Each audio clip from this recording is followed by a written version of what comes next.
es para realizar la presentación de la conformación del equipo ad hoc para el estudio y propuesta de reformas a la Constitución, así como también los primeros acuerdos que se han tomado de parte del equipo.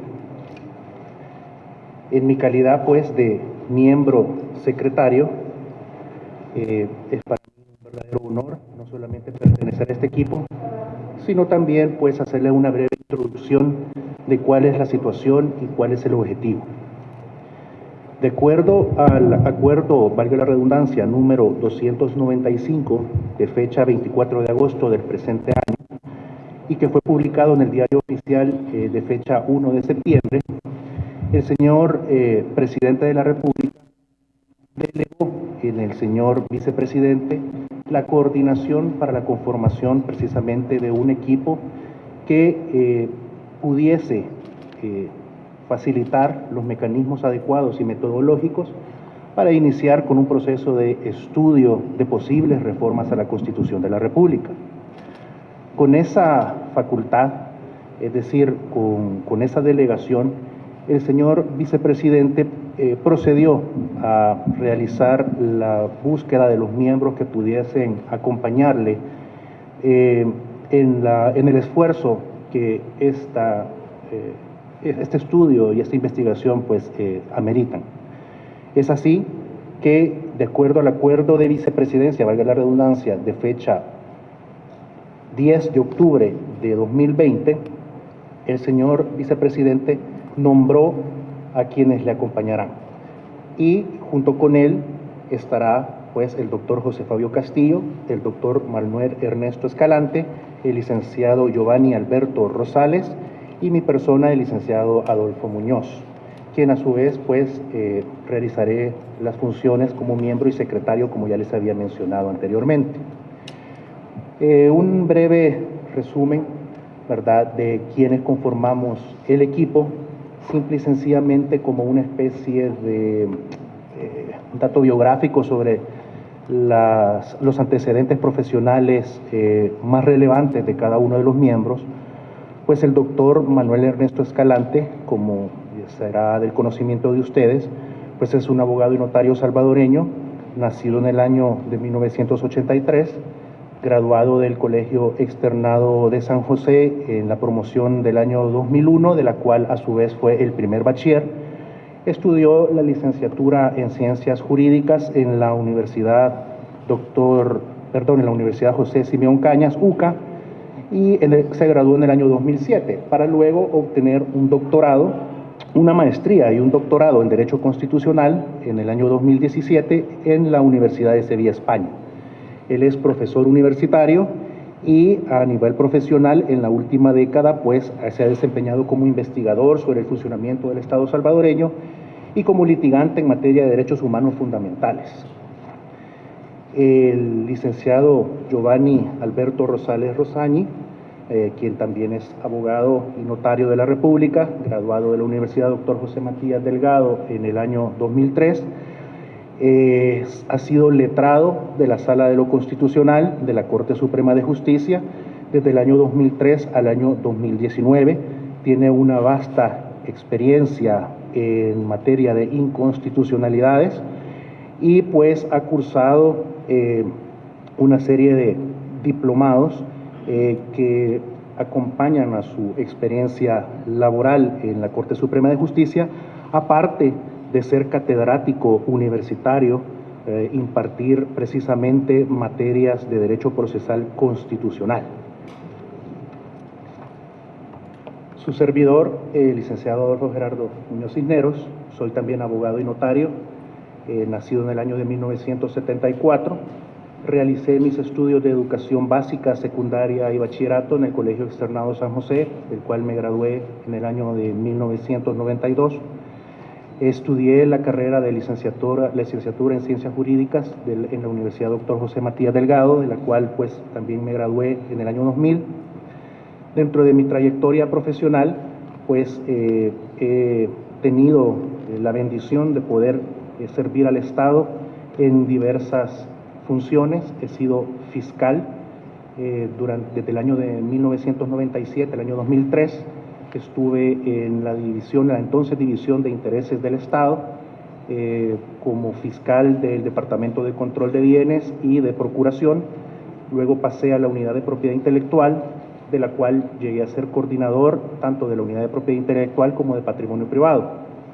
Luego, en el año 2004, emprendí el esfuerzo personal de conjuntar un equipo para mi bufete profesional, y desde esa fecha me he dedicado al ejercicio libre de la profesión como apoderado de personas naturales y jurídicas. Me he desempeñado en calidad de litigante, defensor y querellante, con experiencia pues en las áreas del derecho penal, familiar, civil, mercantil, notarial, laboral, en derecho administrativo, propiedad intelectual, corporativo, en juicios de cuentas y particularmente con experiencia en procesos de contenciosos administrativos y en materia constitucional, amparos y habeas corpus. Actualmente pues me encuentro brindando mis servicios como asesor jurídico del señor vicepresidente de la República.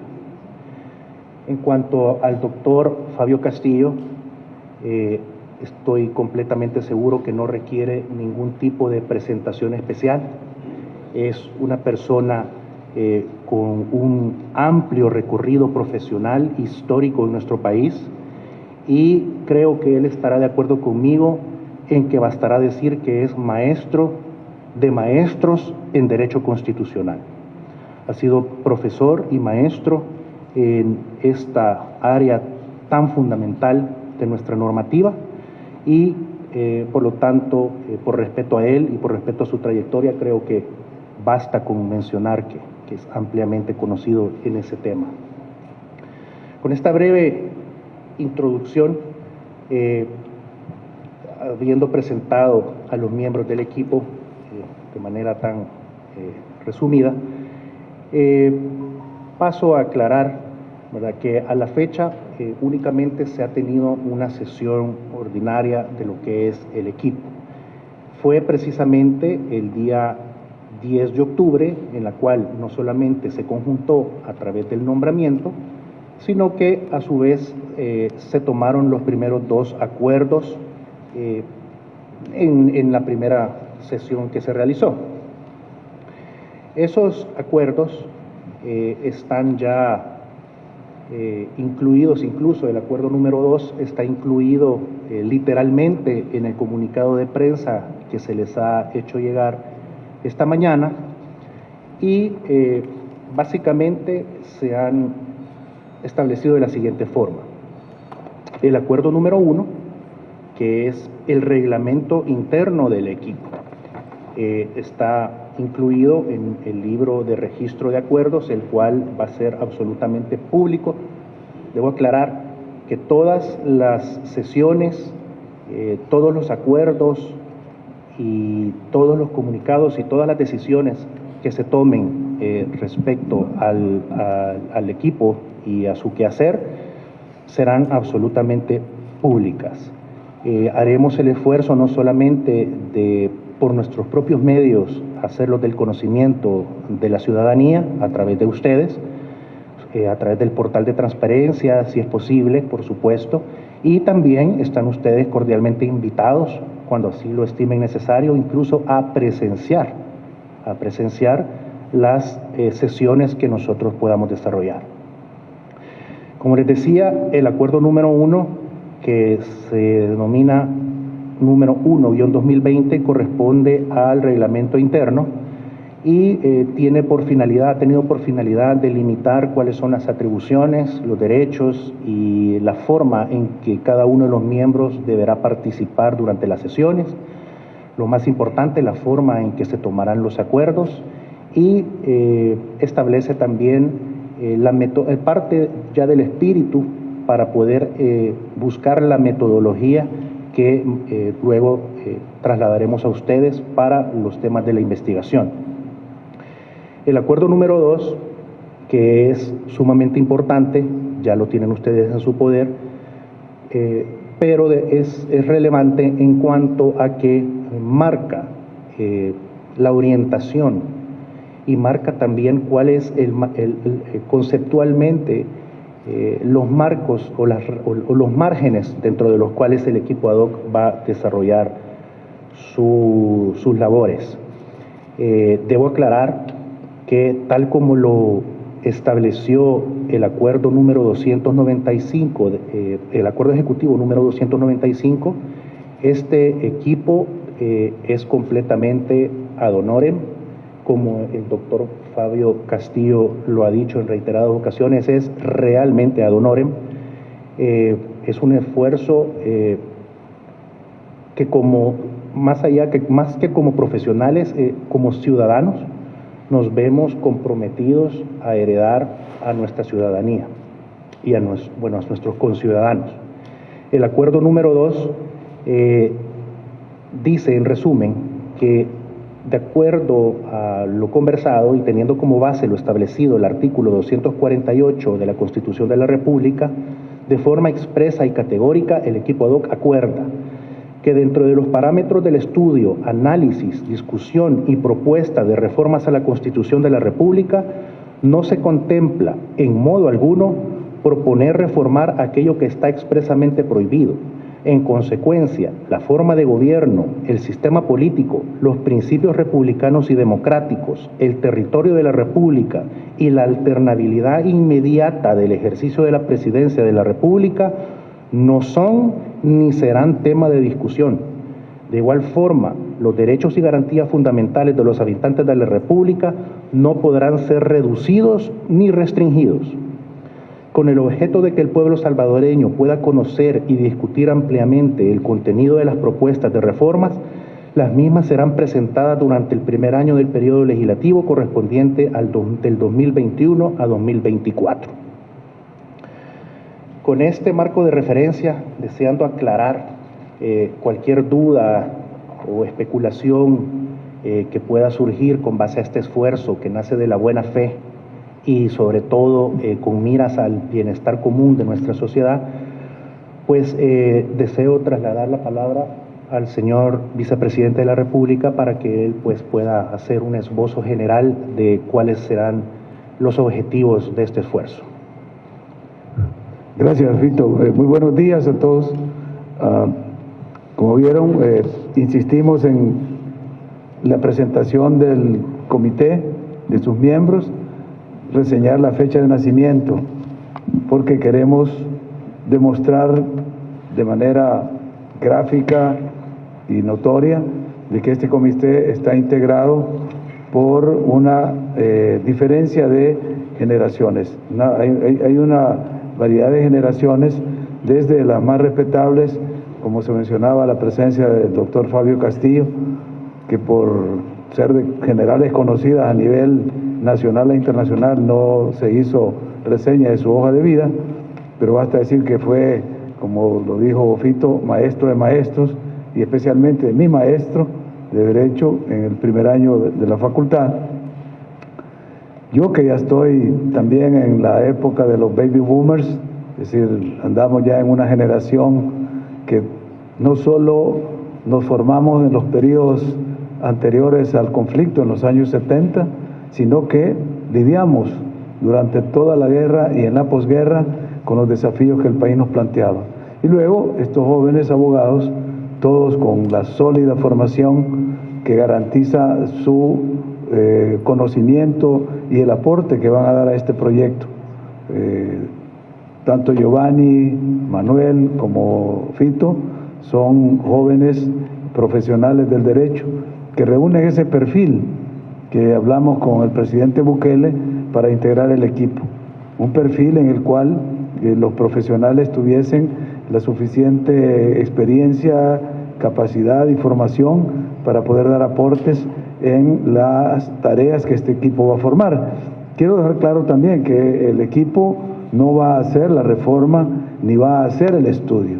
Nosotros nos hemos constituido, y por eso ven ustedes que solo somos 5, porque la decisión era ser 5, no obstante que tuvimos muchas solicitudes y muchas expresiones de voluntad de colegas abogados de querer integrarse, pero algunos, ya la generación del doctor Castillo lo representaba. Otros de mi generación, pues ya estaba yo suficiente para transmitir las experiencias nuestras.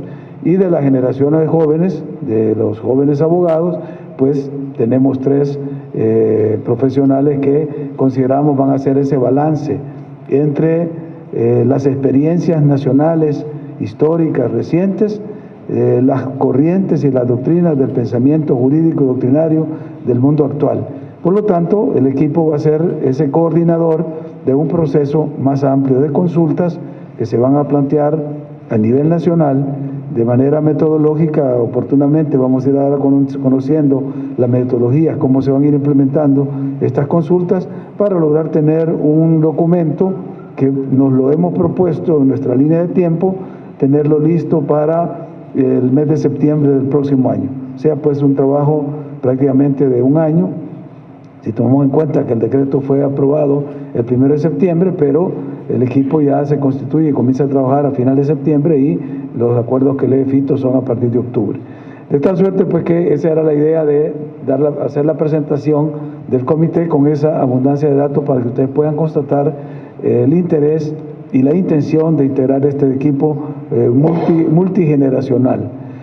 Por otro lado, ya llegando al tema, solo hacerles y recordarles un dato, sobre todo para los jóvenes. Hoy, este día, 16 de octubre, hace 41 años, El Salvador amaneció sin Constitución de la República. Imagínense ustedes, algunos no habían nacido y otros, como estos caballeros, estaban muy pequeños. Fabio y yo ya teníamos algunos días y años de andar en el batallar, pero hace 41 años El Salvador amaneció sin Constitución política.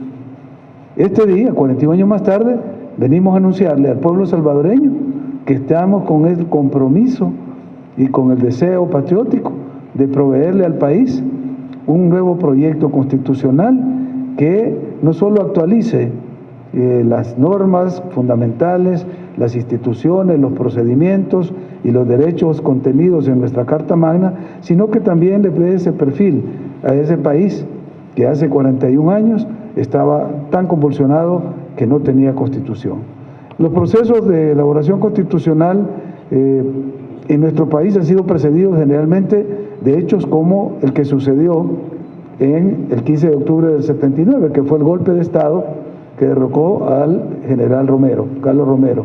Pero antes habíamos tenido otro proyecto que había sido producto de otro golpe de Estado en 1960, cuando se derrocó al coronel José María Lemo y se elaboró la Constitución del 62, que venía a ser una reedición de la Constitución de 1950, que había sido producto del golpe de Estado de 1948, y la del 39, producto del golpe de Estado de Martínez, y así hemos venido elaborando nuestras normas fundamentales, precedidos de hechos violentos que han obligado a generar nuevos pactos entre los sectores de la sociedad para dotarnos de esas normas fundamentales que garanticen la armonía y el trabajo en paz de nuestro pueblo y el desarrollo, por supuesto. Ahora creemos que no es necesario esperar a que suceda otro hecho violento de esa magnitud para hacer este ejercicio de reflexión profunda sobre la Constitución. Y eso es lo que el presidente Bukele delegó en mi persona, porque este proyecto lo vengo planteando personalmente y con el doctor Castillo también, desde nuestras épocas en la Facultad de Derecho hasta nuestro proyecto del Instituto de Estudios Jurídicos de El Salvador, del cual el doctor Castillo es miembro honorario, y con muchos otros juristas, tanto nacionales como internacionales, tratamos de presentarle al país la posibilidad, la necesidad y la perspectiva de un nuevo pacto social que se reflejara en una nueva normativa constitucional. Siempre hubieron los mismos argumentos que ahora se escriben por algunos sectores, de que no es tiempo todavía, de que hay que esperar condiciones óptimas. No hay condiciones especiales, particulares, para hacer reformas de esta naturaleza. Se hacen cuando se dan las condiciones para hacerlas. Nosotros creemos que ahora es un momento oportuno desde el Ejecutivo, porque cuando hicimos estos esfuerzos lo hacíamos desde la sociedad civil. Y ahí están varias publicaciones del Instituto de Estudios Jurídicos de El Salvador, del IEGES, en todas las cuales veníamos reiterando la necesidad de este cambio. pero desde la sociedad civil uno tiene la libertad de expresarse, pero no tiene la posibilidad ni la capacidad de implementar esas medidas. Ahora nosotros, teniendo la responsabilidad de la vicepresidencia de la República, le solicitamos al presidente que nos autorizara desde el Ejecutivo poder llevar a cabo esta tarea, y él, con todo gusto, sin ninguna condición, ni mucho menos tratando de incidir en el estudio, me delegó esa facultad y yo convoqué a este equipo selecto de juristas para que hagamos el proyecto. O sea, esto tiene una naturaleza totalmente transparente, limpia, con suficiente fundamento histórico para darle sostenibilidad y con suficiente visión de futuro para proyectar algo nuevo, algo que trascienda, algo que nos permita proyectar ese país como lo hicieron los constituyentes de 1950, que nos dieron una constitución que 70 años más tarde sigue vigente en muchas, pero muchas de sus áreas. ¿Por qué? Porque fue una constitución de futuro, redactada, elaborada, discutida bajo los parámetros de una nueva normativa constitucional que surgía en Europa después de la Segunda Guerra Mundial. De hecho, si ustedes ven la seguridad social, que es un artículo, el artículo 23 de la Declaración Universal de Derechos Humanos, que fue proclamada en diciembre del 48, está integrado ya en la Constitución. O sea, pues que lo visionario que fueron estos juristas, aunque el doctor Castillo nos puede explicar mejor, porque me contaba pues que quien dirigió este proyecto, que era el doctor Reinaldo Galindo Pol, todavía no se había graduado de abogado, lo llamaban doctor Infieri, y eran bachilleres los que estaban acompañándolo en este proyecto. Uno de ellos todavía está vivo, que es el doctor Alfredo Martínez Moreno, y desde luego recibieron las mismas críticas que ahora vemos que están surgiendo. Incluso los llamaron jóvenes irresponsables, los llamaron izquierdistas peligrosos, porque estaban planteando un Estado social de derecho. Muchas de las categorías del Estado social que tiene El Salvador ahora fueron visiones de ese momento. Entonces, a veces los hombres, las mujeres, los ciudadanos, tenemos que tener y pensar un poco más allá del tiempo presente para darle a la nación un rumbo y un sentido. Han habido grandes proyectos en la humanidad de hacer este tipo de ejercicios, algunos que han trascendido, el Código Justiniano, que fue la recopilación de las constituciones imperiales del Imperio Romano y que generó todo un punto de inflexión en la historia universal del derecho, con la Constitución de Caracalla, que le dio la ciudadanía a todos los habitantes del Imperio Romano, con las 7 partidas de Alfonso Sabio, que es prácticamente toda la matriz de todo el derecho civil que todavía sigue vigente. Entonces, y fue eso, la reunión de juristas convocados desde las instancias de gobierno. En ese caso, allá fue el emperador Justiniano, en España fue el rey Alfonso X, el sabio.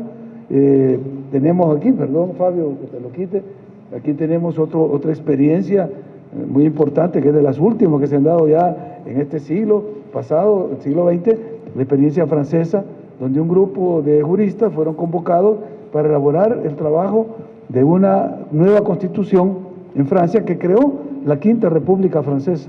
Entonces aquí no hay que tenerle miedo a estos ejercicios, mucho menos cuando tienen a la base el bien común y la búsqueda de un diseño de un país mejor, más democrático, más moderno, más actualizado, y que busca metodológicamente encontrar ese rumbo alejado de los intereses partidistas, sectoriales, de grupos fácticos, y tiene en su diseño como visión el bien común. Los aportes de la sociedad civil organizada a través de tanques de pensamiento, de organizaciones no gubernamentales, de universidades, porque todo eso conforma la sociedad civil, van a haber 2 momentos para poder recibir los aportes.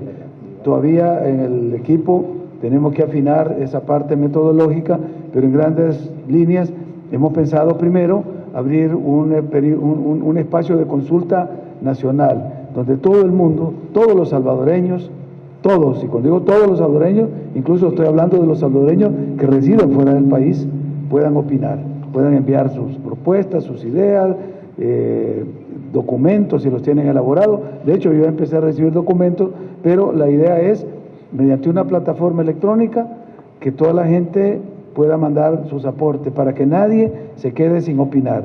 Por eso decimos, este proceso de reforma va a ser el más consultado y el más participativo que ha tenido el país, porque todo el mundo va a poder opinar mediante una plataforma electrónica para recibir las opiniones. Luego vendrá ya los equipos, que tanto el equipo ad hoc puede integrar, como muchos de los colegas, abogados, facultades de derecho que han expresado su interés, nos puedan ayudar para ir seleccionando y sistematizando toda esa información y poder tener un consolidado, que ese ya iría a la segunda fase de consulta, ya pues con los grupos especializados, organizaciones de sociedad civil que tienen como finalidad del estudio, el trabajo del derecho constitucional, las mismas escuelas de derecho y cualquier otra instancia que tenga como finalidad el trabajo, el estudio del derecho constitucional. Sería como ya la fase especializada de la consulta. La primera es una opinión general,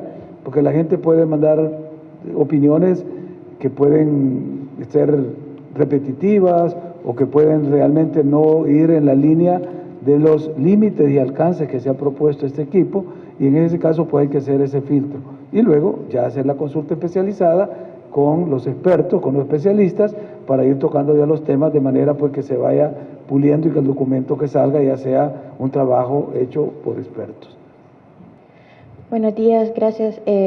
Me interesó saber por qué deciden integrarse a la comisión ad hoc y si ya tienen pensados algunos puntos por los cuales consideran de que es necesario que se hagan ciertas reformas.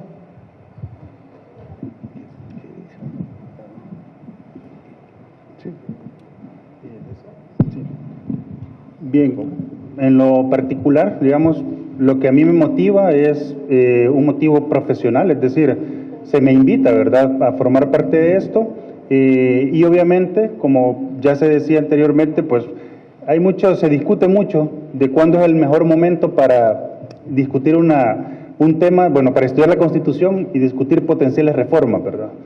Y yo creo que es verdad, quizás ningún momento sea el adecuado, pero viéndolo desde otra perspectiva, creo que todo momento es el ideal para dialogar. O sea, es decir, esto de estudiar la Constitución, pensar hacia el futuro a partir de los problemas actuales, pero también los anteriores, ¿no? Creo que es importante. Y quizás aquí aprovecho a mencionar que mi participación en este espacio, ¿no?, en este equipo, es eminentemente profesional. O sea, yo no represento ni la institución donde laboro, ni los sectores en los cuales yo participo, ¿no? Por ejemplo, sector de derechos humanos o sector de universidades o de docencia o investigadores académicos, no, sino que yo estoy acá, como se decía, pues formando un equipo que pretende ser de facilitación para este proceso de diálogo, ¿no? Y por lo tanto, creo que todos estos sectores que he mencionado, o las instituciones que pudiera integrar o estar participando, pues también tienen que tener sus propias voces, ¿verdad?, para poder participar, si es que así lo desean, ¿verdad?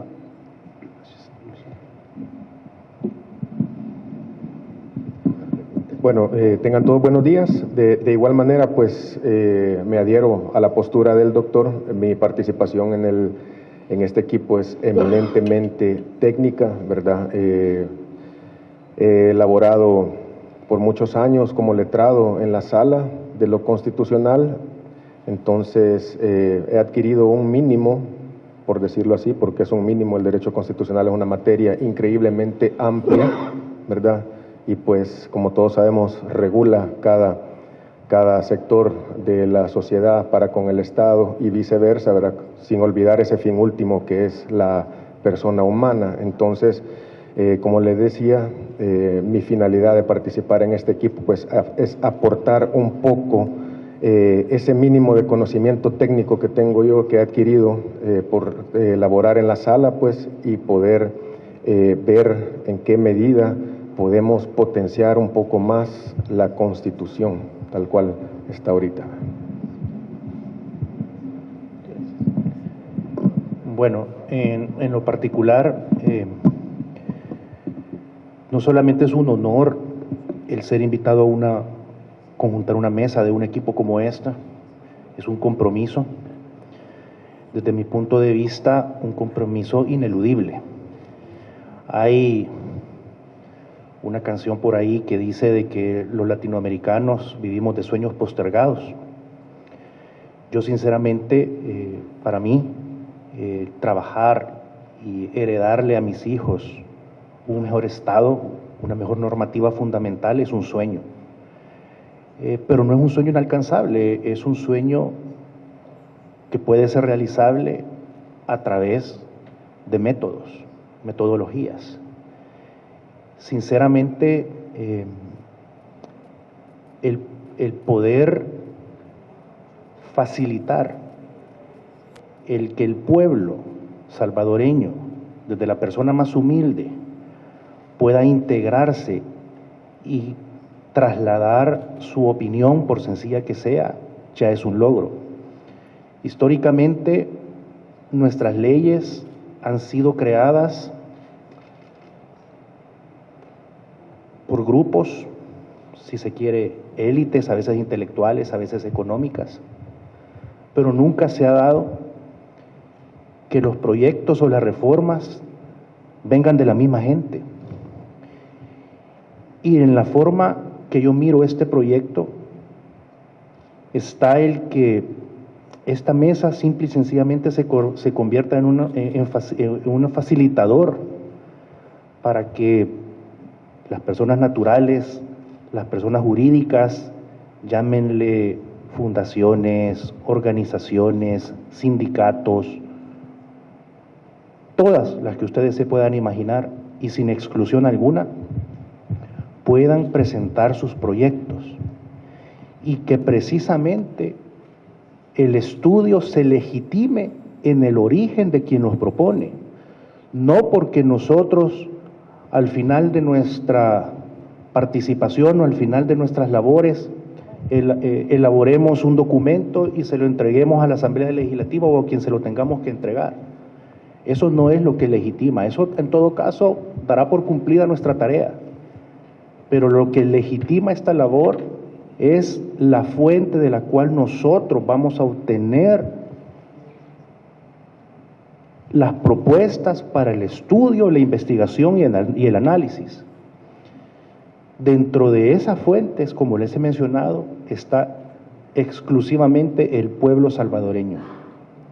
Ya es tiempo de que los cambios vengan desde la base y que los cambios y las propuestas vengan desde la gente que lo necesita, la gente que la vive. La gente se pregunta en las calles de qué les sirve la reforma a la Constitución si ellos no lo viven en sus trabajos, si ellos no lo viven en su quehacer diario. Entonces, démosle la potestad, cambiemos la forma en que vemos las cosas y démosle la potestad a la gente para que los cambios los propongan ellos. Para poder llevar a cabo esa labor, que es titánica, es que precisamente estamos considerando las metodologías necesarias, incluso hacer una página en que cualquier persona, cualquier ama de casa que pueda estar en su casa desde su teléfono, si es posible, pueda acceder a ella y proponer las reformas. Esa es la sistematización que nosotros queremos hacer, para luego tener una matriz con todas aquellas reformas que puedan realizarse, que sean factibles y con base a ellas hacer nuestra propuesta. Así que la pregunta es buena, es muy interesante, se puede pasar un día entero hablando sobre qué es lo que nos motiva, pero lo que nos motiva, por lo menos para mí, es ese sueño de tener una normativa fundamental mejor que la que ya tenemos. Y ojo, se trata de mejorarla. El objetivo es mejorarla. Nada es perfecto, todo puede ser mejorado. Así que creo, honestamente, que ya estamos en tiempo de poder hacer una revisión estructural para mejorar lo que pueda ser mejorado. Esa es mi posición.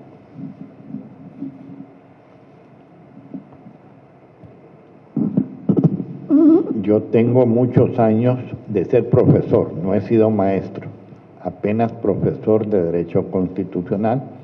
Lo fui en México, lo fui en la Universidad de El Salvador y lo fui en la Universidad Centroamericana José Simeón Cañas. Y en la cátedra he expuesto varias ideas con relación al derecho constitucional, varias. Algunas de ellas incluso están en sentencia de la anterior Sala de lo Constitucional, porque ahí estaba uno de mis alumnos más distinguidos,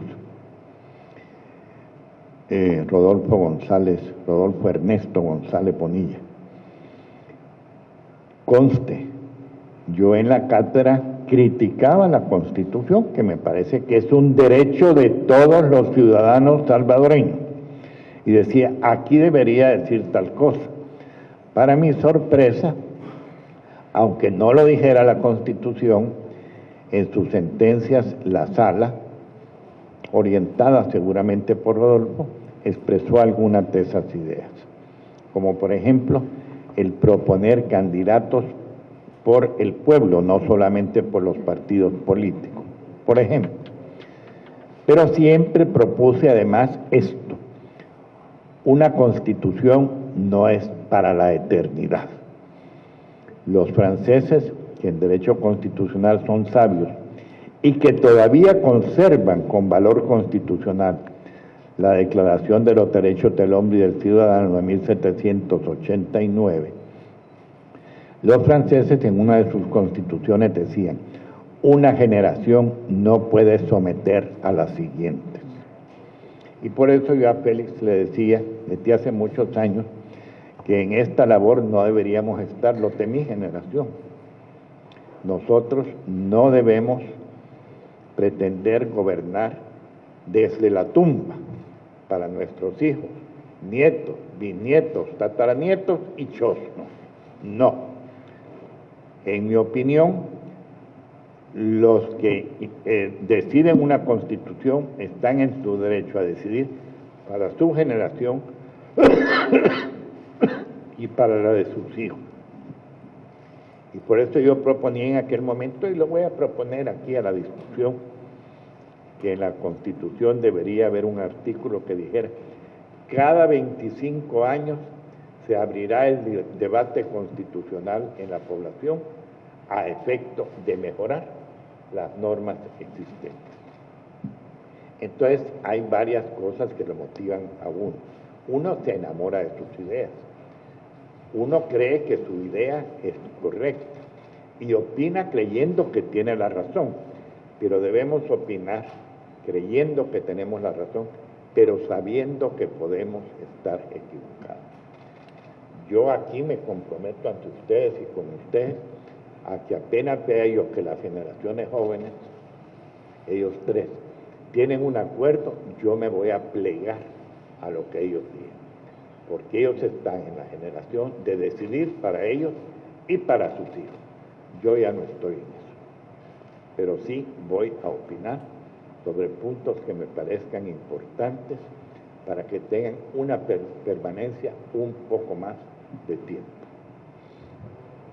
Gracias. Bueno, no sé si necesitaría yo agregar a lo que ya cada uno de ellos expresó como motivación. Yo tengo esta motivación desde hace muchísimo tiempo. La primera vez que lo planteamos de manera sistemática fue en 1992. Está recogido en 2 publicaciones que hizo el IEGES. En esa época llamábamos una nueva constitución para un nuevo país, porque sentíamos que el país venía saliendo de ese periodo trágico de la guerra, que en los acuerdos de paz se había quedado muy limitada la agenda de la reforma, porque fue la agenda de Caracas, y que había que dar un tratamiento más integral. Pero repito, cuando uno está en la sociedad civil, tiene el derecho y la libertad de expresarse, pero no tiene la garantía de que lo que uno diga se va a ejecutar. Ahora, en esta posición, hemos retomado el tema, lo queremos hacer igual que lo planteamos en aquella ocasión, orientado por los principios de democracia, los principios republicanos y sobre todo los principios de la soberanía popular, que está consignada en el artículo 83, porque ahora se sorprenden, y hay voces de algunos abogados, que consultemos al pueblo, cuando el artículo 83 dice que la soberanía reside en el pueblo. Y como decía el licenciado Muñoz, muchos de estos grandes acuerdos políticos que se transforman en normas jurídicas y en formas de vida, se hacen entre élites, entre pequeños grupos y responden a intereses de esos sectores. Si no, veamos las grandes transformaciones que tuvo el país desde la posguerra hasta la fecha. ¿Cómo se tomaron esos acuerdos? ¿Quién decidió que se vendieran las empresas más rentables del Estado? La privatización de Antel, la privatización de las pensiones. ¿Quién decidió que dolarizáramos la economía? ¿Se le consultó al pueblo o se hizo por acuerdos de pequeños grupos? Entonces ahora cuando nosotros decidimos que vamos a consultar al pueblo y lo vamos a hacer de manera sistemática, ordenada y responsable, estamos pensando en el uso de las nuevas tecnologías para hacerlo. Esas son formas que no la tuvieron ni los constituyentes del 50, ni los del 62, ni los del 83, ni siquiera los del 91, aunque ya existía el fax en esa época. Pues nosotros vamos a abrir esa aplicación que va a estar en línea y que todo el mundo va a poder ver. Y de hecho nos comprometemos en el principio de publicidad y transparencia con la que va a trabajar este equipo, a mantener una página abierta en la que pueden estar consultando todos los documentos que vayamos subiendo y que van a ser producto de las discusiones que tengamos en el equipo. Y por supuesto, todos están invitados a asistir a las reuniones que tengamos. Ya lo insistía el doctor Castillo, de que la prensa es bienvenida en todo momento y si quieren estar presentes, están abiertas las puertas para que puedan estar informando con transparencia, con responsabilidad, con profesionalismo y con independencia lo que aquí se está haciendo, porque es necesario informarle al pueblo de manera objetiva e independiente, porque mucha de la información que se le está dando al pueblo es subjetiva, sesgada e incluso manipulada. Se ha dicho de forma insistente y consistente que aquí vamos a hacer las reuniones a puerta cerrada. Nunca, nunca se dijo eso. Sin embargo, el periodista que puso esa nota o lo hizo por ignorancia o lo hizo con mala intención. Entonces sí queremos y ojalá se pudieran transmitir nuestras reuniones completas para que fuera el pueblo el que juzgara cómo y de qué manera vamos a estar discutiendo estos grandes temas. Gracias. Continuamos con Gregorio Morán, periódico Equilibrio. He escuchado un par de opiniones sobre que no solo se necesitaría una reforma constitucional, sino también un cambio de sistema. Ustedes han dejado claro, por lo menos en el comunicado que he leído, que cuáles son los aspectos que no se van a tocar, que no se van a modificar.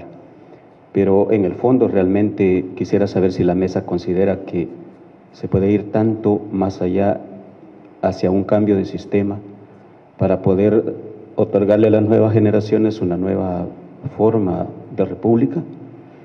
Esa es una pregunta, y la otra es, si ustedes como mesa ya identificaron aspectos específicos que se necesita reformar en la Constitución, o se va a esperar consensuarla realmente con todos los sectores a los que ustedes van a consultar para poderlos dar a conocer en el futuro.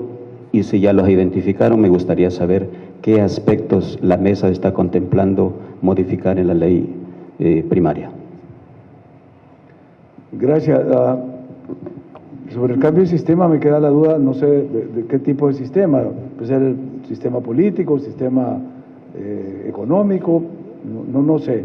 La verdad es que nosotros no estamos haciendo un enfoque desde esa perspectiva, sino desde el estudio de la Constitución, que también tiene que ver con la segunda pregunta de que si hay algún aspecto específico que hayamos identificado.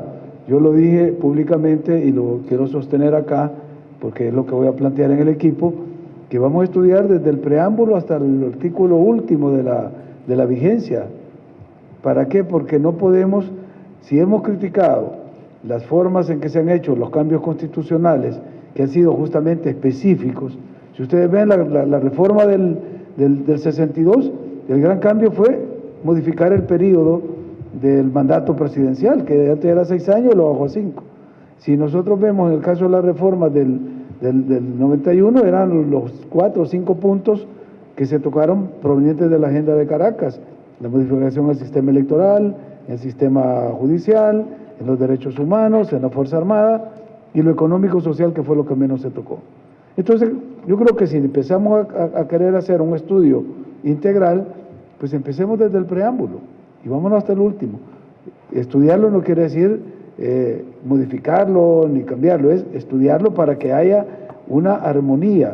Los textos constitucionales parten de ese principio, ¿verdad? De la unidad armónica, la sistémica que tienen todas las normas, porque cuando se hacen esas modificaciones, esos cambios puntuales, se modifica un artículo, se modifica unas normas y se piensa que se está modificando una situación, pero hay por conexión otras normas, otras disposiciones que pueden ser afectadas, y ese manejo que se ha hecho tradicionalmente de la reforma, lo acabamos de ver ahora, se acaba de reformar la Constitución, ustedes vieron esta semana, se aprobó una reforma constitucional, que es el derecho al agua. Para muchos eso ya quedó incompleto, porque no es solo el derecho humano al agua, es el derecho humano al agua y al saneamiento, y tiene que ir en función del medio ambiente. Entonces, cuando se hacen esas cuestiones de carácter puntual, específico, coyuntural, se corre el riesgo de que no se tiene la visión holística e integral. Entonces, el compromiso nuestro es hacer ese estudio integral, completo, y pronunciarnos o preparar propuestas o preparar reformas en aquellas áreas que lo ameriten y que todos estemos de acuerdo en la medida en que hemos acordado en el reglamento, tomar las decisiones y tomar los acuerdos. Así que esa sería mi respuesta. No sé si algún otro miembro quisiera decir algo. Quizás también no logré comprender un poco el sentido de a qué se refiere por sistema, ¿no? Pero quizás aprovecho para mencionar, como conectado con lo que había dicho anteriormente, y es que como la idea es estudiar, ¿verdad?, para preguntarse si realmente el Estado republicano que hemos tenido en los últimos 20, 30 años ha estado funcionando de manera correcta, ¿no? O sea, es decir, nos han dicho, creo yo, que ha funcionado de manera correcta, pero una cosa es lo que se dice y otra cosa es lo que se hace, ¿no? Entonces, yo creo que estudiar realmente para poder ver qué es lo que ha ocurrido, no solo, repito, con lo que pasa ahora, sino lo que ha pasado durante todo este tiempo, sirve para poder analizar efectivamente, bueno, dónde ha estado apretando el zapato, digamos, ¿no?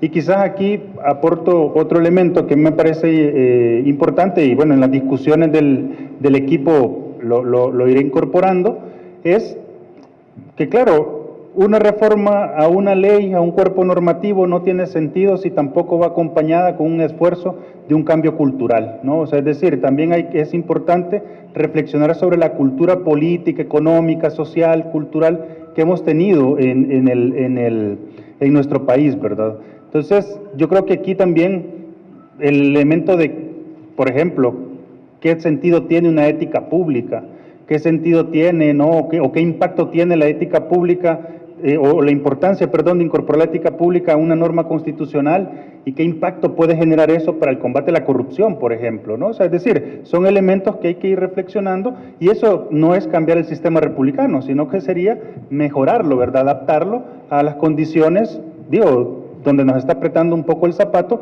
o donde algunos identifican que hay que reforzar más, ¿verdad?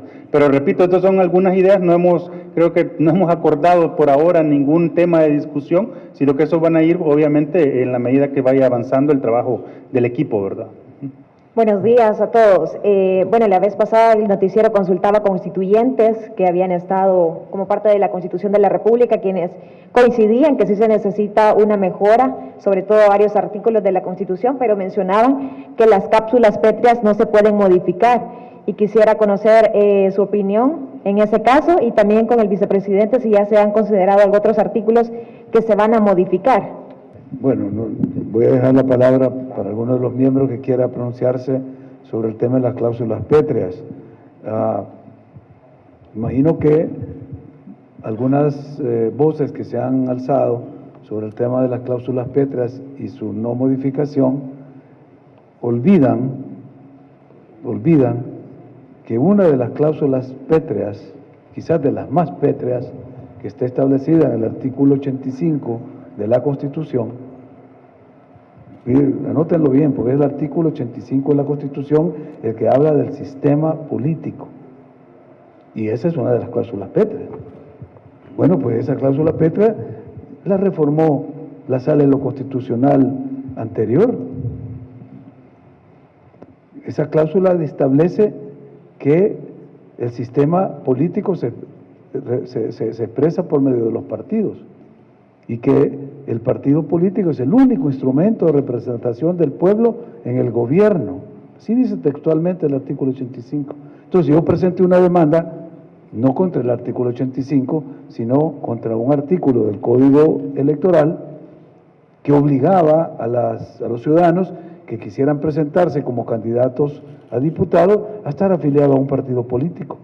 Y dije que eso no coincidía, esa imposición, con el espíritu del artículo 85, porque lo que había regulado el artículo 85, que el único instrumento era el partido político para la representación en el gobierno, contradecía inmediatamente, estaba contradicho por el artículo 86, porque el artículo 86 dice que los tres órganos fundamentales del gobierno son ejecutivo, legislativo y judicial. Entonces, si el partido político es el único medio para la representación del gobierno, para ir a la Corte Suprema de Justicia como magistrado, hay que estar afiliado por un partido político. Y justamente está prohibido para los magistrados pertenecer a un partido político. Entonces estaba presentando yo la contradicción que hay.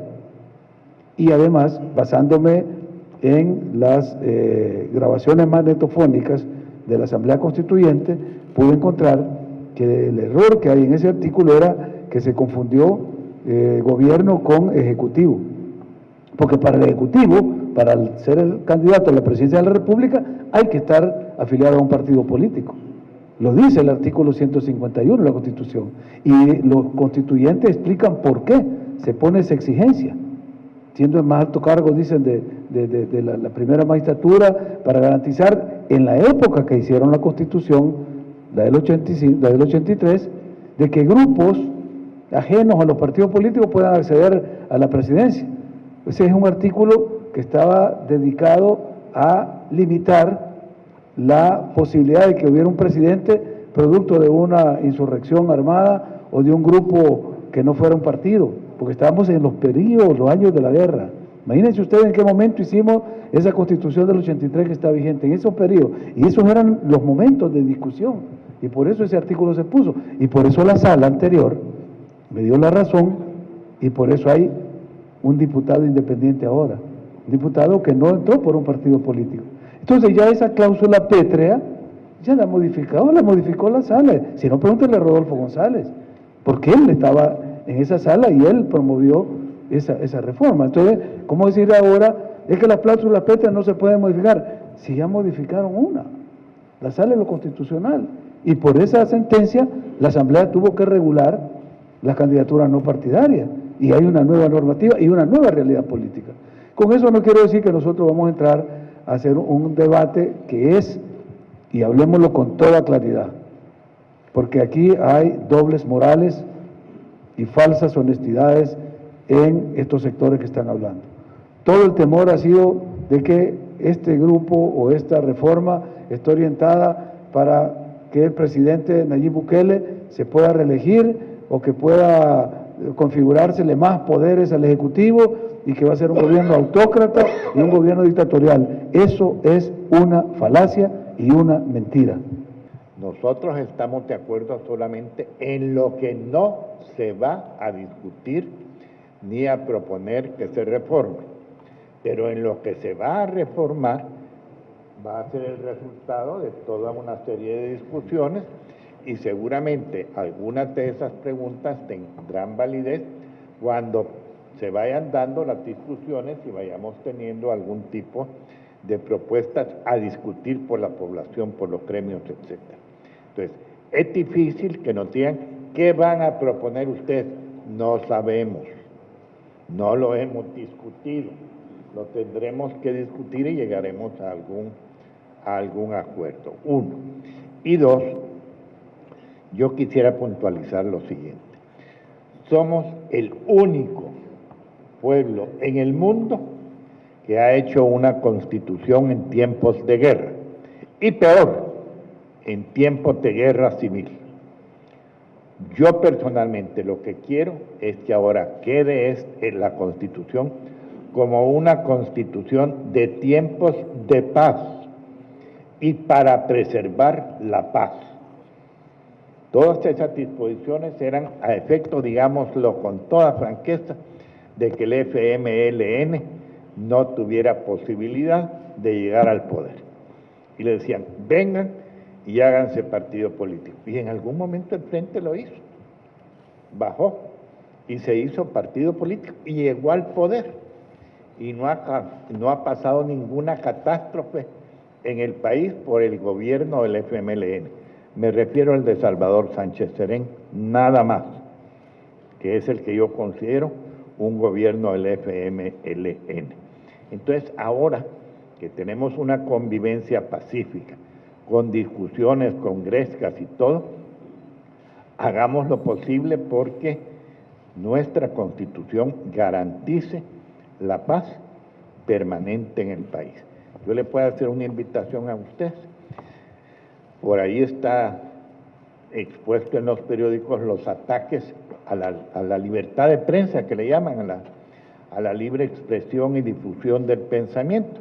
Es un derecho que tenemos todos, no solo la prensa, lo tenemos todos los habitantes del país. Entonces, valdría la pena que ustedes como gremio hicieran algún tipo de propuestas o sometieran las inquietudes para que nosotros las discutamos con respecto a cómo proteger la libre expresión y difusión del pensamiento, incluso, pongámoslo así, ya no por todos, por los medios de difusión, por los medios masivos de difusión. Ahí tenemos, por ejemplo, el tema del uso de las redes sociales, del uso abusivo de las redes sociales, y una serie de cuestiones para las que posiblemente los más habilitados para opinar son ustedes. Yo ni siquiera sé cómo acceder a los mensajes de las redes sociales, pero ustedes saben eso. Propóngannos y discutamos para ver de qué manera se puede mejorar la garantía de la libre expresión y difusión del pensamiento. Todavía hay tiempo, ¿sí? Bueno, yo también quería dar mi aporte un poco técnico a la pregunta de Briseida, creo, en relación al 248, ¿verdad? En primer lugar, pues, hacer la aclaración, ¿verdad?, que este es un equipo eminentemente técnico. Nuestras posturas son, pues, un aporte de nuestro conocimiento eminentemente técnico que no responde a ningún interés de ningún tipo, ¿verdad? La Constitución, pues, es por todos sabido que debe de ser entendida, debe ser interpretada en su conjunto. Entonces, obviamente, pues, todo este análisis va a implicar estudiarla, toda la Constitución, y cada artículo que se vaya estudiando, obviamente, pues, va a tener que, de alguna manera, conectarse con algún otro artículo, ¿verdad? De ahí un poco lo que mencionaba el señor vicepresidente. Pero para aclarar sobre o mejor dicho, vertir mi postura sobre la primera pregunta que hizo ahorita, pues yo quisiera dejar claro que el artículo 248 es una cláusula pétrea en sí misma, o sea, no se puede reformar el artículo 248 en el sentido de quitarle alguno de los límites materiales que establece a la reforma, ¿verdad? Entonces, porque el artículo debe ser entendido como una cláusula pétrea en sí misma. Quería hacer esa aclaración un poco, pues, porque yo sé que se ha manejado de parte de opiniólogos y de otras posturas, pues, que estaban proponiendo esa cuestión, ¿verdad? O sea, encontrar el salvoconducto ahí para toda esta cuestión que ha generado polémica sobre la reelección presidencial. Entonces, quería darles como mi postura técnica en eso, ¿verdad? Que el artículo 248 en sí mismo implica una cláusula pétrea, ¿verdad? Y de ahí su rigidez. Yo les he anunciado que la propuesta para que esta reforma sea la más consultada y la más participativa que ha tenido el país en toda su historia, la proponemos que se realice mediante esa plataforma que en línea permita a los ciudadanos acceder a ella, identificarse e introducir sus opiniones, sus propuestas, documentos, etcétera. Es decir, ese es el uso de la tecnología aplicada a estos procesos. Ya lo hemos probado en varias ocasiones y funciona perfectamente. Así como se hace la compra de un libro en Amazon, ¿verdad?, que uno lo hace y hace el pago directamente en línea. Es decir, usar las nuevas tecnologías aplicadas a procesos de consultas nacionales ya es una forma nueva de hacer política y de hacer cultura. Entonces, esa es una metodología, la vamos a discutir porque tiene que discutirse en el equipo qué tipo de preguntas se van a hacer, si se van a hacer de forma simultánea todas las preguntas, se va a permitir al ciudadano que de manera libre mande lo que se le ocurra o se le va a orientar y decirle, mire, si usted quiere hablar sobre los derechos fundamentales, el derecho a la libre expresión, quiere mejorar el artículo tal, pues aquí está la parte dogmática, o si quiere hablar de que el Tribunal Supremo Electoral hay que separar las funciones, bueno, aquí está la parte orgánica, en fin, tenemos que discutir en el equipo todas esas cuestiones técnicas, pero el deseo, el interés, la intención de que sea consultado a toda la ciudadanía y repito, los que estamos en el país y los que viven fuera, porque también es la primera vez que se le va a dar voz a nuestra diáspora, a nuestros hermanos lejanos que siempre los estamos recordando cuando recordamos cómo contribuyen a la economía con más de 5.000 millones de remesas, pero a la hora de reconocerle derechos nunca hay tiempo. Yo me tardé más de 7 años yendo todos los años a presentar una pieza de correspondencia a la Asamblea para que se reconociera el voto desde el exterior y nunca había tiempo, siempre estaba muy cerca de la elección. Entonces, los tiempos se deciden no cuando un grupo cree o considera que es oportuno, sino cuando las condiciones se dan. Y ahora, pues, el voto desde el exterior, por lo menos en la elección presidencial, ya es una realidad. Pues también ahora ellos van a poder opinar sobre los temas de reforma constitucional. Pero repito, todavía la metodología no está aprobada por el equipo, hoy lo vamos a ver y será el próximo comunicado de prensa que vamos a hacer público para explicar la metodología, no solo para que lo conozca la prensa y la comunidad, sino que para los grupos que estén interesados, como los grupos de opinión, los tanques de pensamiento, las universidades, las asociaciones de abogados, sepan y vean cómo estamos pensando darles oportunidad de que opinen, de que se incorporen a la discusión y de que participen en la elaboración de este documento. No sé si alguien más quisiera agregar algo. Sí, gracias, señor. Aunado a lo que dice el señor vicepresidente, recordarles que un estudio integral, como se plantea, es una tarea de dimensiones enormes. Por lo tanto, el planteamiento técnico de una metodología no solo lleva la conjunción de subequipos de trabajo, los cuales ya están establecidos en el reglamento interno, es decir, establecer equipos de trabajo con el liderazgo de cada uno de los miembros del equipo principal, precisamente para establecer una hoja de ruta y un cronograma de la forma en que las propuestas que podamos empezar a recibir de los ciudadanos o de las fundaciones, organizaciones que estén interesadas, podamos revisarlas de forma ordenada. Lo peor que se pudiera hacer es empezar a revisar o a estudiar o a analizar de una sola vez todas las propuestas que se puedan venir recibiendo. Por eso es que, como lo dice el señor vicepresidente, hemos obviamente establecido cuáles son los 4 rubros principales: la parte dogmática, la parte del sistema y la forma de gobierno, la parte orgánica institucional y la parte procedimental, ¿verdad?, que no está dentro propiamente de la Constitución, pero es una cuestión que viene derivada de cualquier propuesta. Por eso es que vamos a nosotros, una vez establezcamos ya la metodología técnica, de una vez también a trabajar en un cronograma para ir invitando a la población a que se acerque conforme a ese cronograma a hacer la presentación de sus proyectos o de sus propuestas. Recordarles también que la mesa en sí, por ser técnica, es facilitadora. Esta mesa no es la que va a reformar la Constitución. La reforma a la Constitución va a ser hecha por la Asamblea Legislativa en su momento, si ellos tienen a bien las propuestas que puedan venir de esta mesa. Esta es una aclaración necesaria porque por ahí se anda diciendo de que quiénes son los que realmente tienen la facultad. Es obvio que esta mesa únicamente o este equipo únicamente puede hacer propuestas. Por eso es que en la metodología técnica oportunamente se va a informar, se va a hacer pública la invitación para que los proyectos y propuestas comiencen a llegar. Gracias. Continuamos con Margarita González, canal 33.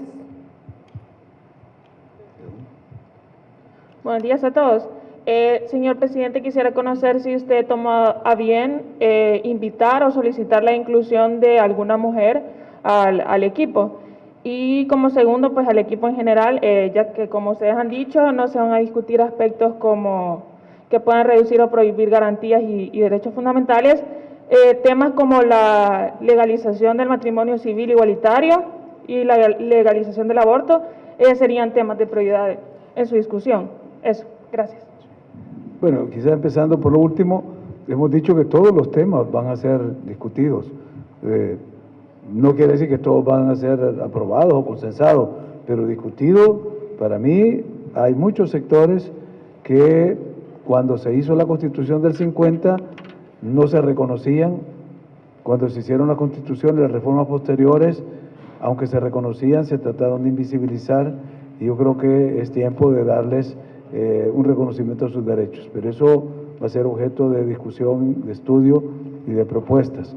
En relación al primer tema sobre mujeres, sí, miren, desde luego hablamos con varias eminentes abogadas, juristas, y todas nos expresaron su aceptación de colaborar con este proyecto, todas. Ninguna mostró rechazo de todas las que consultamos, pero todas además, por razones algunas de carácter profesional, otras de carácter familiar, no podían estar en el equipo ad hoc por lo que implicaba el compromiso, decían ellas. Algunas incluso que tienen funciones en la administración de justicia de altísimo nivel, otras que están insertas en estructuras de organismos de carácter constitucional, otras que han servido al Estado con mucha prestancia y con un buen expediente, han dejado sus puestos, a todas ellas fueron consultadas. Y también más recientemente consultamos abogadas de las nuevas generaciones, todas llenando el perfil, porque quiero decirles que yo he recibido en lo personal una cantidad de solicitudes de colegas abogados y abogadas de muchas partes del país de integrarse y de colaborar, y con todo el respeto les he dicho de que el perfil que tenemos para integrar el equipo exigía tener una expertise o un conocimiento previo en derecho constitucional, pero que en sus áreas, muchas vinculadas a derecho civil, a derecho laboral, a derecho mercantil, les dijimos vamos a tomar en cuenta sus aportes en su oportunidad, pero en este momento desgraciadamente el perfil no corresponde, y por eso hemos desde la vicepresidencia hemos agradecido pero declinado las ofertas de muchos abogados y abogadas que plantearon su interés en estar en el equipo ad hoc. Y el tema es muy difícil porque habíamos decidido que solo eran 5 los que íbamos a estar aquí para que fuera un equipo ejecutivo.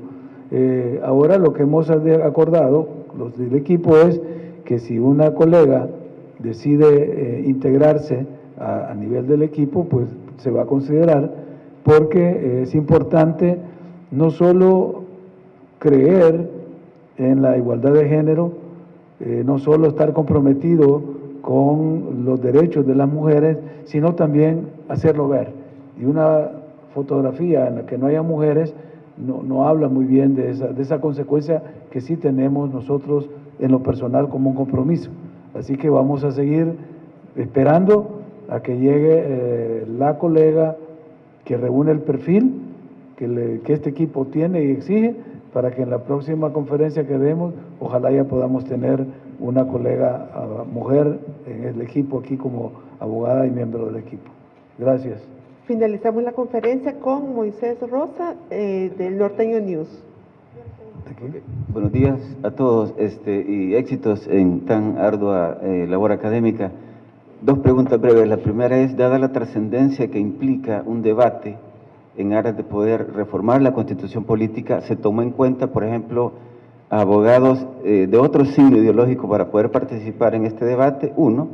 Y lo otro es, si valdría la pena introducir una amplia discusión respecto a la necesidad del referéndum para el país, para poder evitar medidas, como dijo usted, vicepresidente, medidas que se han tomado en otra coyuntura política del país, como las privatizaciones. ¿Valdría la pena tomar con fuerza este debate? Por favor. Sí, claro, gracias.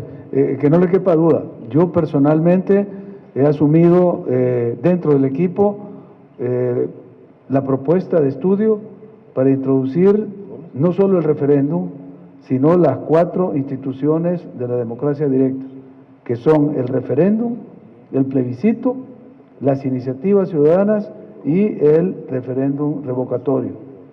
Es decir, que haya la posibilidad de que un funcionario que no esté haciendo bien su trabajo, por decisión popular, pueda ser revocado su mandato. Y quiero aclararles que el estudio que yo he hecho en ese sentido, para tranquilidad de las personas que no coinciden con el pensamiento de Hugo Chávez, ni del pensamiento del socialismo del siglo XXI, ni de toda la corriente bolivariana de Sudamérica, que creen algunos, más por ignorancia que por otra razón, aquí en El Salvador, que estas instituciones las inventó el coronel Chávez. Estas instituciones existen en la Constitución de los Estados Unidos desde que se inició en Filadelfia. Estas instituciones yo, como observador electoral, las he visto en acción en muchos estados, en los Estados Unidos. Para mí me causó una novedad las iniciativas ciudadanas. No tenía idea cómo funcionaban hasta que fui a observar elecciones en 1992 en los Estados Unidos, y en la papeleta de elección del presidente, los ciudadanos tienen derecho de poner preguntas y pronunciarse sobre ellas. Y si esa pregunta sale favorecida con el voto popular, eso se implementa, esa medida. Lo mismo la revocatoria del mandato. Tuve la posibilidad de ver la revocatoria del mandato de un juez, porque en Estados Unidos los jueces del nivel de circuito se eligen por el voto popular. Varían las condiciones como de estado a estado. Ustedes saben, en Estados Unidos es una federación, hay leyes federales, pero hay leyes de estado. Entonces, en algunos estados, para presentar una pregunta en la papeleta hay que pagar, hay que reunir una cantidad como una caución. En otros exigen un cierto número de firmas. En la revocatoria de mandato exigen, por ejemplo, algunos de que el funcionario tenga por lo menos el 50% de su mandato. No es que alguien vaya llegando y a los 2 meses lo van a querer sacar del cargo, tiene que haber transcurrido por lo menos la mitad del mandato. Otros, 3/4, en fin, eso varía, va a ser objeto de estudio, o sea que yo lo voy a proponer. Con el primer tema, no sé si los colegas quisieran opinar, porque yo siento que en esta mesa no tenemos como denominador común habernos convocado porque somos del mismo signo político, ideológico. El perfil con el que yo los invité, a los 4 colegas que me acompañan, era por su perfil profesional, su conocimiento del derecho constitucional y su experiencia en esa materia. Cuando la Constitución, en su reforma del 91, establece que para la integración de la Corte Suprema de Justicia se buscará, dice, que haya representación de todas las corrientes del pensamiento jurídico, dice, no político ni ideológico. O sea, pues que no haya una Corte Suprema dominada por el positivismo kelseniano o por el justnaturalismo o por ciertas escuelas de pensamiento jurídico, sino que haya pluralidad. Pero en tema de pluralidad político-ideológica, yo no tengo ninguna objeción para nadie, porque creo en la democracia, soy un demócrata convencido, y una de las características de la democracia es el pluralismo y la tolerancia. Entonces, si aquí quisiéramos tener un equipo de un solo color y excluir a otro, ya estaríamos dejando de ser demócratas y no practicando el principio de la tolerancia y el pluralismo. Esa sería mi respuesta, pero le dejo la palabra, no sé si alguno más quisiera opinar. Como muchos de ustedes saben, yo soy del FMLN y me encantaría que estas 4 personas que están aquí pertenecieran al FMLN, pero ninguno de ellos pertenece al FMLN. Ni siquiera me he preguntado, porque sé que no están en el FMLN. O sea que vean ustedes, hay una variedad de pensamiento y de criterios. Lo que nos une no es una cuestión política, nos une otra serie de aspiraciones que han sido expuestas por los compañeros. El referéndum, yo soy amigo del referéndum, pero soy más enemigo de la reelección que amigo del referéndum. Yo les enseñaba en la cátedra a los alumnos que había un absurdo en nuestra Constitución que, llamándose democrática, habla de democracia representativa y rechaza la democracia directa. Yo les decía, haciendo un juego de palabras inadmisible, que con respecto a democracia es más democrática la directa que la representativa. Pero yo siento que en el referéndum, en el momento que lo discutamos, que alguien lo va a proponer la discusión con toda seguridad, yo siempre voy a adoptar la posición de que por referéndum no se pueda aprobar la reelección del presidente de la República. Y lo digo con todas sus letras, porque creo que en América Latina se ha hecho un mal uso del referéndum para prolongar los periodos de gobierno de algún partido político o de alguna persona en particular. Entonces, por mí el referéndum, en principio, y eso lo expreso solo por mí, es algo aceptable, pero nunca para prolongar un periodo presidencial ni para autorizar una reelección presidencial. Bueno, quizás en relación, bueno, a la primera pregunta, bueno, decir, ¿verdad? Un poco mi experiencia, cuando estuve estas pláticas que se me buscó, en ningún momento me preguntaron sobre mi ideología, ¿no? O sea, es decir, sino más bien sobre mis credenciales académicas o mi trabajo. Y quizás mencionar, ¿verdad? Bueno, que bueno, puedo hablar por mí porque sé lo que he hecho, y es que desde mis años en la universidad hasta el día de ayer, podría decir, o el día de hoy, yo he estado impulsando siempre en el ámbito de los derechos humanos distintas acciones, tanto a nivel nacional como internacional, contra los gobiernos que han habido en el país, ¿no? Desde esa época, estamos hablando por allá por el 2005 a la fecha, he estado participando en estas acciones, muchas de ellas legales, ¿verdad? Denuncias, demandas, he estado muy activo en ese ámbito, y también, bueno, bueno, en los últimos, por ejemplo, por señalar un ejemplo, hace unas cuantas semanas yo estuve en la audiencia ante la Comisión Interamericana de Derechos Humanos, donde se discutió el tema de la situación de seguridad pública en El Salvador. Y obviamente ahí estaba como contraparte, digamos, la representación gubernamental, ¿verdad?, del Ministerio de Justicia y Seguridad Pública. O sea, es decir, mi trabajo, digamos, es más desde la perspectiva técnica, porque obviamente por lo menos la forma en como yo abordo las temáticas no es estar en contra de nadie, sino estar a favor de todos y todas. Es decir, el objetivo no es obstaculizar la acción gubernamental o la acción de los órganos de Estado, sino al contrario, garantizar que esa acción se realice de la mejor manera para los derechos de la ciudadanía, ¿verdad? O sea, mi planteamiento no es el decir estas personas están mal, sino este órgano está funcionando de manera inadecuada, ¿no? Entonces, ¿qué hacer para poder hacer cambios, verdad? Y quizás solo otro dato anecdótico, ¿verdad? Para que, por si no lo conocían, y es que, no sé si ustedes se recordarán que allá por fue, quiero ver, 2000, bueno, ¿cuándo fue que entró la nueva sala, la sala actual? 2018, exactamente, en el 2018 ustedes recordarán que la Asamblea Legislativa se tardó en elegir a los magistrados. Y ahí apareció alguien, ¿no?, presentando una demanda contra los 84 diputados pidiendo que se les multara por alrededor de $300,000 por el retraso. O sea, yo fui el abogado que presenté esa demanda contra los 84 diputados de la actual Asamblea. Entonces, creo que, es decir, el trabajo, como digo, es profesional y particularmente, tanto por mi profesión como por mi estilo de vida, digámoslo así, son los derechos fundamentales lo que me preocupa y el buen funcionamiento del Estado, ¿verdad?